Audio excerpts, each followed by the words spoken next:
confusion and outrage enveloped the Oworonshoki community in Lagos after more than 70 residential buildings were demolished at Ajineru, Oshosa Extension, and Toluwalashe Streets, barely days after a Lagos High Court order restrained the Lagos State government and its agencies from carrying out any further demolition in the area. In a ruling delivered on October 23, 2025, Justice A.G. Balogun of the Lagos State High Court, Ikeja, granted an interim injunction restraining the Lagos State government, the Attorney General, the Commissioner for Physical Planning and Urban Development, and the Lagos State Building Control Agency, LAPSCA, from continuing with the demolition of properties allegedly belonging to members of the Tesiwaju Ajumoni Community Development Association, CDA. Joining us on this show to discuss this latest demolition by the Lagos State government is Gbadebo Rhodes-Vivour, the 2023 Labour Party governorship candidate in Lagos State and now a chieftain of the African Democratic Congress, ADC. Mr. Rhodes-Vivour, thank you very much for joining us on the morning show. Thank you. Good morning. Well, you've spoken up on X, formerly known as Twitter. You visited the Oworonshoki community to identify with the people. What I've read you say is that this is anti-poor policy on the part of the Lagos State government, that this is a violation of the rule of law, a court of law of competent jurisdiction having given an order that there should be, a status quo maintained. 3, you say that what they are doing is to steal people's land. Yes. And that is land theft at the heart of all of this. But the Lagos State government says something different. Tokunbo Wahab, who is the Commissioner for Physical Planning, was on this station over the weekend, and he was saying, no, it's about the state government maintaining the rule of law. And those structures are illegal structures, and that the Lagos State government has an obligation, in the light of a 2013 Supreme Court ruling, that the state has control over physical planning and development within its jurisdiction. But you seem to have a different opinion. Who is right? Who is wrong? First of all, I think the state government must subject itself to the rule of law. If we want to encourage development, we want to encourage investments in the state must show itself to be law-abiding and not lawless. Secondly, when you see the means by which they are enforcing these demolitions, coming at midnight to destroy people's buildings without giving them any time to take out their belongings, we've seen video footage of the police with their joint task force coming hand in hand with thugs, as we have seen when I was doing my declaration just about a month ago, and causing harm to their fellow citizens. You see a process that is not properly planned. You see a process that does not have any empathy associated with it. And then you see a charade where they're now apparently giving out payments to cushion the effect of this thing that they are doing after demolitions have happened. Surely, if you have a proper plan, right, it will start at the local government level where interactions will be done with these communities. There should be a proper proposal for how they will move these people. Where are they being moved to? Where are these people that have lived here for so long going to be relocated to? All these will be done with conversations, payments made before these demolitions start to happen.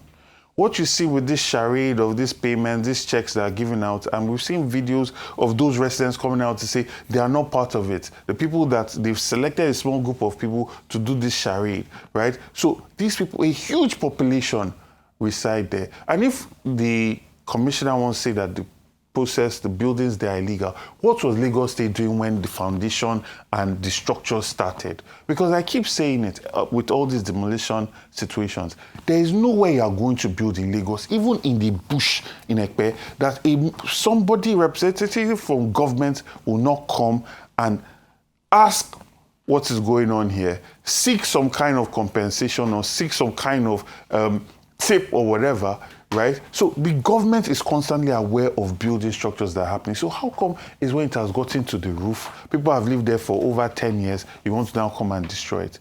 So for me, I feel that we must harp on the fact that we need affordable housing, right? Because what we see around Lagos is an intentionality for housing for the rich. But then 75% of the people that live in Lagos are poor. We cannot constantly be pushing people aside for development, Where is the intentionality to house the poor that cannot afford to live in 150 million naira flats or townhouses, which make up the majority of Lagos and which serve most of the staffing requirements, power this economy, right? They cannot all be forced to live under bridges and be paying rent. All right, okay. Let me talk about that, because the reason that has been given for this particular demolition, amongst the others, is that it's to make room for, environmental or, just to demolish illegal buildings. But there's a bigger agenda, isn't there? Is it urbanization? So what is going to be done with that land? Is it going to be left fallow so that it can be free? That's number one. The second part is around compensation. So the DG of the Lagos State Building Control Agency had said that they'd begun to pay compensation. About 80 people have been compensated between 3 million to 5 million naira. Is this sufficient enough? What is the long-term impact? And how do we prevent demolitions like this that happen at midnight from occurring again? Again, let's start from your last question. This is absolute lawlessness, because there's a judgment. If the state wants its citizenry to respect the rule of law, they must show that example that they also subject themselves to the rule of law. Second of all, from my sources on the ground and people that are in that community, they say that land has already been shared. This is potentially going to be prime water-facing development that none of the people there are going to be able to afford to live there. And development can be inclusive. So beyond illegal structures, there's actually a plan for the land? There is significant plans for the land. So there's an interest on that land? Oh, certainly. And it's going to be extremely valuable land in the near future. But this is the thing, right? You can have inclusive development. Nobody is against development, but people should also have a pride of place. On the most expensive streets in London, Mayfair, there's council housing, there's council apartments in those buildings. Yeah. Right? In those buildings. So even if you are living next door to the richest man in England, you also have access, because it's about inclusive development. It's not anti-poor. Yes, it might not be the entire building, but a percentage is kept for you to even have planning approval. And this is what we are talking about. When I was campaigning, I talked about an idea of a luxury development tax. Those funds are supposed to be used directly to fund low-cost housing, right? So that there's a pari passu where you are not just taking care of the rich, you're also taking care of the people that cannot afford it. Rents in Nigeria are extremely expensive. Rents in Lagos, especially, are extremely expensive. When you're giving somebody 2 million, 3 million, how long did that last for rent in Lagos State? You can't even pay electricity bills. Exactly. You go and get a self-contained now, even in places like Oworonshoki, your agent fees and everything comes to almost 500,000. Your rent is almost 500,000. You have already gone 1 million. Yeah. 1 million, and then say we are looking at November. See how fast this year has gone. So what would compensation look like? Because the Lagos State government, I don't think they can afford to give people 20 million naira each. The issue is the cost that they are going to sell this land eventually, the cost that they are going to sell properties on this eventually, can take care of people being compensated properly. You look at the plans that they had for Makoko, the sand filling that was going to happen there. Townhouses and flats were selling for 150 million. That's what they priced their feasibility of that project on. So if you are going to sell properties for that price, and you see how much developments cost in Nigeria now, in Lagos, go and check price of housing, then surely if you are going to evict or move people out, compensate them properly. You can. Okay. You've talked about this. Let's go straight to, you said they have shared. Yeah. Who did they share this property to? Do we have people involved that they shared this property to? What? Secondly, can you tell us more about that judgment? Because I think Femi Falana also spoke about the judgment that the government is violating. Has anybody tried to file a contempt? Because this is a violation of court judgment. Yes. Or they are going to use their power to boss. But who did they share this property for? Because I've also seen this pattern. I remember how some people came to tell me about the police barracks in Ikoyi. That was how they uprooted people to, and they pay about 2 million thereabout to some people. that's all gone. I mean, we don't know what they're going to do with that place. That place is all open land now. So increasingly, all these prime positions, because Oworonshoki is actually a prime position with water from about 15 minutes to the island, and it's got a good return on investment. So who did they share this property to? And tell us about that conjoinment. So to be honest with you, information I have about sharing properties from people that live there, I cannot speak factually about it. I was there by those meetings. People that live there have said that the Bale has taken some, the ruler of that community has taken some land, government has taken some, or people in government, and then other private stakeholders. And ultimately, it's like pregnancy, you can only hide it for so long. We are going to eventually see and understand who has taken these lands.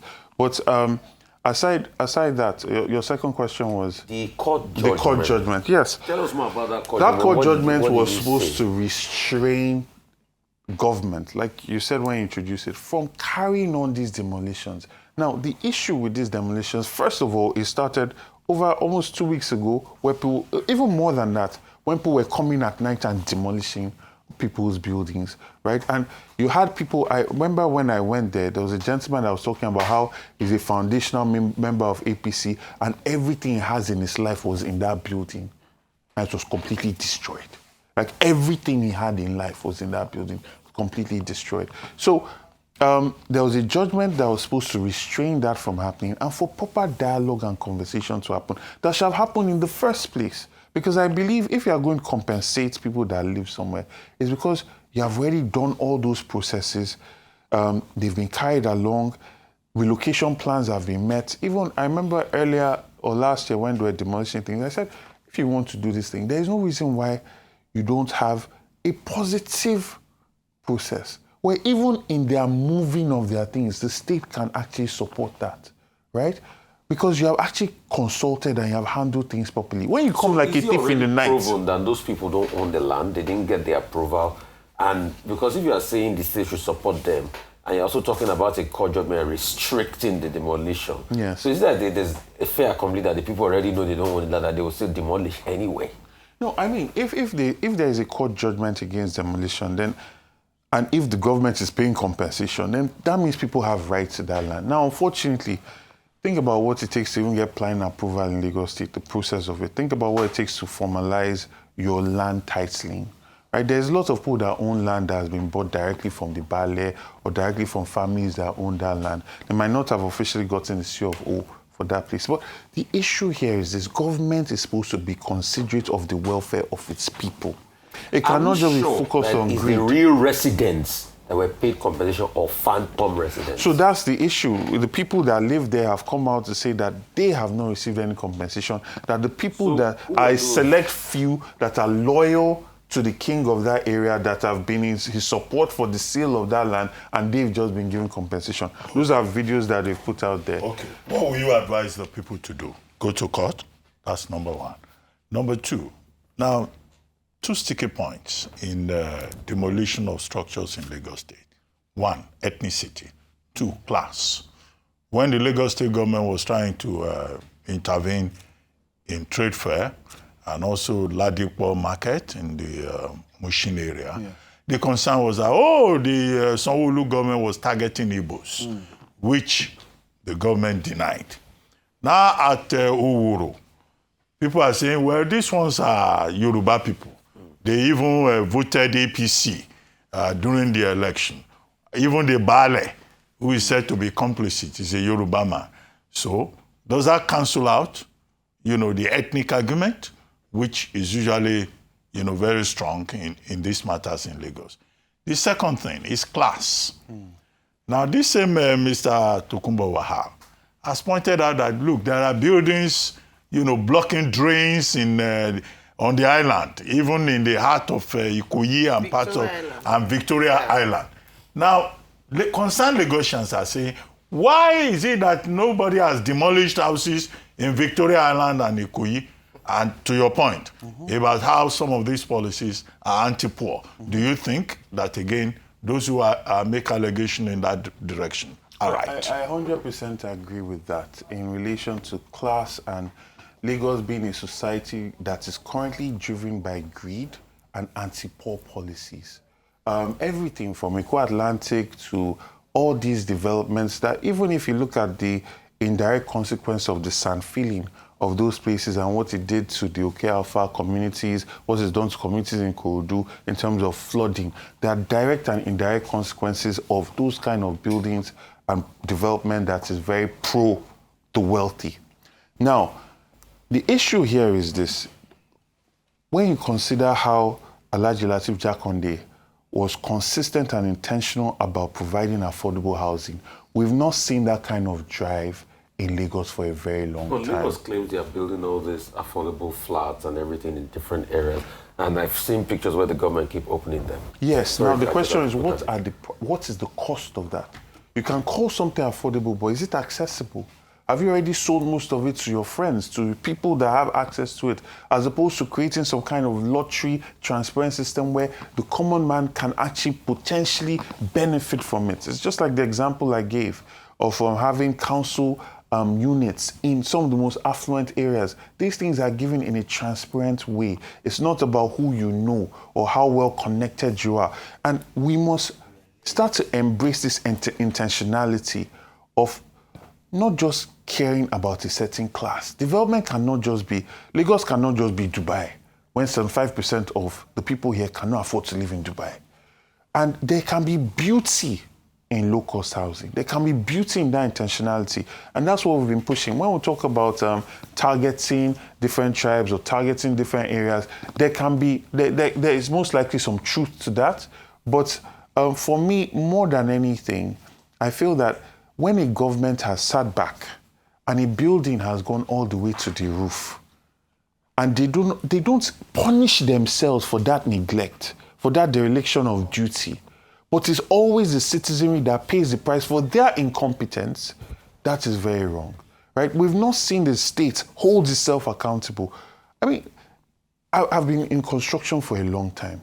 Even in the heart of the most gated estates, Lagos State will find its way to come and meet you on site. Oh, health and safety concerns, or let us see your plan approval. Why do you put sand here? So how is it possible that they allowed for development to go up all that way? And speaking to your point, in the heart of VI, I gave examples when this whole demolition thing first started on Arise. There are several buildings that are owned by wealthy people in this country that are sitting directly on a canal. When you look at the historical width of the canal compared to what it is now, they've significantly reduced the size, but nobody will go and try and demolish that. And I'm saying that that thoughtfulness, that care should be extended to all Lagosians, not just the rich. I have a question in 1 minute because our time is fast spent. Yeah. Because we talk about ethnic coloration of decisions like this, which should not be the case. Mm-hmm. I want you to speak about, recently, and I know you have been attacked, saying that you're tainted, you're not full because of this and that. We have seen a rise in intolerance amongst ethnic groups. What do you have to say about that? How do we solve this situation? How do we make it better? Because it's reached ahead. Okay, so my general thought about that is that it's a distraction. It's a distraction from the real issues that affect all of us. The thing that unites all of us currently right now is hardship, suffering, struggle, the reality of Nigeria. But if we are not talking about that and we're wasting time bickering amongst ourselves about who is this tainted blood, who is that, all of us still have that same stuff. We're all going to go into traffic together, right? Now, that being said, there is also a group of people that are almost Nazi-like in terms of extremism. Yes. And these people are not necessarily paid to do that.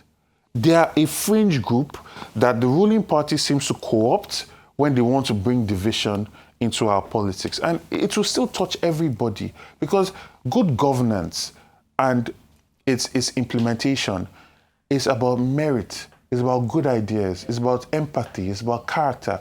And these things are not determined by tribe, right? Because everybody eventually is affected by it. As we begin to wrap up, very briefly, one answer, one statement answers.